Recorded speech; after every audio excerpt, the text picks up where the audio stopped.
અમારા મિની બ્લોગમાં આપનું સ્વાગત છે મિત્રો. જો અમે અત્યારે જ આવી છીએ વાડી અને જો મિત્રો આપણે બાંધી લીધું છે મોટો રૂમાલ ને જો આપણે પહોંચી ગયા હતા જંગલની અંદર ને જો સરસ મજાનો જો ડુંગરા પણ બતાવી છે. આપણે અત્યારે મિત્રો છીએ હાલેમાલના જંગલની અંદર ને આપણે અત્યારે જો પહોંચવા આવ્યા છીએ આપણી વાડીએ મિત્રો 45 થી 42 ડિગ્રી ટેમ્પરેચર છે ને આપણે જો અત્યારે પહોંચવા આવ્યા છીએ આપણી વાડીએ મિત્રો માંડ આપણી વાડીએ પહોંચ્યા છીએ આપણે. અને વાડીએ પહોંચી ગયા ને જો અત્યારે આપણે આ બધું મોટા બાંધેલો રૂમાલ ને ચશ્મા આપણે બધું કાઢી લીધેલું પીબી વધી આવી ગયા હતા વાડીએ, કારણ કે પીબી તો વાડીએ જ હતા ને આપણે જો સામે બતાવે આપણી ગાયને જો પીબી જો જમીને ઊભા થયા છે. અને જો મિત્રો આપણો પૂરો ડોગ આપણે જો વાડીએ પહોંચીને ડોગ પણ આવી ગયો અને જો મિત્રો તડકો લાગી ગયો તો ફૂલ તો આપણે જો લીંબુ શરબત પણ આવી ગયું.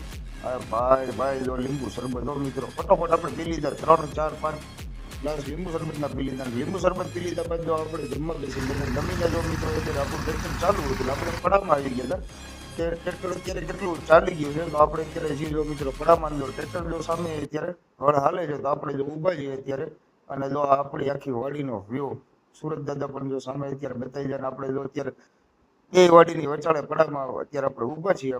આપણી વાડીએ મિત્રો આપણે બનાવવાનું છે ડુંગળીનું શાકનો પ્રોગ્રામ ને જો ડુંગળીનું શાક અત્યારે ત્રણેય બાજુ બનાવે છે.